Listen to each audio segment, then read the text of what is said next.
রাত্রে আমার দাদা আমাকে ফোন করেছে, যেটা ফোন করে জানতে পারলাম আমি যে ওখানে নাকি ভীষণ খারাপ অবস্থা, জায়গায় জায়গায় আগুন জ্বালিয়ে দিচ্ছে, হিন্দুদের ঘর দুয়ার থেকে মানে জিনিসপত্র নিয়ে যাচ্ছে। জুলাই অভ্যুত্থানের অন্যতম নায়ক শরীফ ওসমান হাদির মৃত্যুতে নতুন করে উত্তপ্ত বাংলাদেশ, বাড়ছে অশান্তি, আক্রমণ হচ্ছে হিন্দুদের উপর।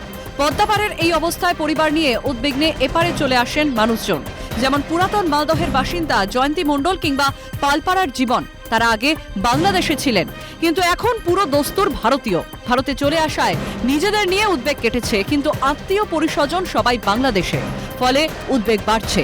এই অবস্থায় ভারত সরকারের কাছে হিন্দুদের ভিসা দেওয়ার আবেদন জানাচ্ছেন জয়ন্তী জীবনরা। আত্মীয় পরিজনদের সিএএ তে আবেদন জানানোর পরামর্শ দিচ্ছেন তারা।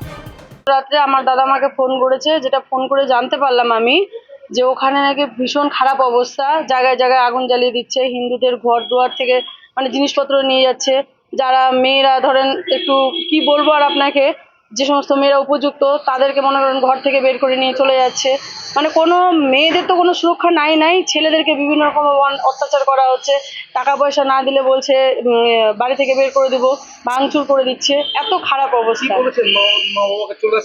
আমি মা বাবাকে বললাম, ওনারা ভয় পাচ্ছে, যে ওনারা বলছে যে আমরা কোথায় যাব, আমরা কোথায় যাব, আমাদের ভিসা দিচ্ছে না, আমরা ভারতে গেলে আমাদের কাগজপত্র হবে কিনা।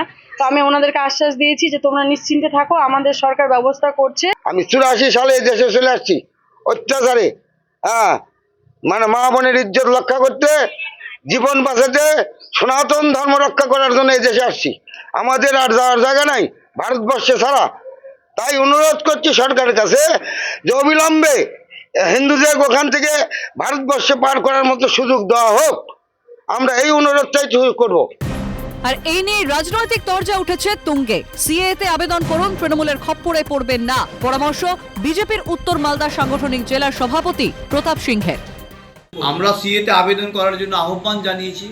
নির্ভয়ে নির্দ্বিধায় কোনো রকম শাসক দলের প্ররোচনায় পা না দিয়ে তারা সিএতে অ্যাপ্লিকেশন করুক। তাদের নাগরিকত্ব সহ তাদের সমস্ত মৌলিক অধিকার পাইয়ে দেওয়ার দায়িত্ব ভারতীয় জনতা পার্টি এবং এনডিএ সরকারের। বিজেপি জুমলা পার্টি কটাক্ষ ছুড়ে দিয়েছেন মালদা জেলা তৃণমূলের মুখপাত্র আশিস কুণ্ডু।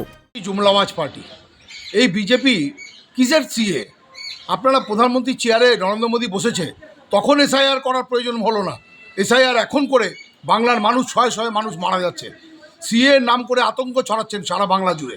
এই ধরনের কোনো জুমলাওয়াজ পার্টির যে চক্রান্ত বিজেপি করতে চাইছে, এগুলো করে কোনো লাভ হবে না। পরিবারের সদস্যদের নিয়ে উদ্বিগ্ন একসময় বাংলাদেশে থাকা বাসিন্দারা, আর তার মধ্যেই সিএএ ইস্যু। তরজা বাড়ছে বঙ্গ রাজনীতিতে। আওয়ামী লীগ ওখান থেকে যাওয়ার পর, অর্থাৎ শেখ হাসিনা বাংলাদেশ থেকে বিদায় হওয়ার পরই কয়েকটি পরিবার এখানে এসে আশ্রয় নিয়েছে এবং তারা চাইছে তাদেরকে যাতে এখানকার নাগরিকত্ব দেওয়া হয়। কোনো রকমে যদি কোনো বাংলাদেশ তাদেরকে পাঠানো হয়, তারা আর বাঁচবে না। ভারত সরকারের কাছে তাদের কাতর আবেদন। মালদা থেকে ক্যামেরায় উদয় মণ্ডলের সাথে সমক্লাইরি, ক্যালকাটা নিউজ।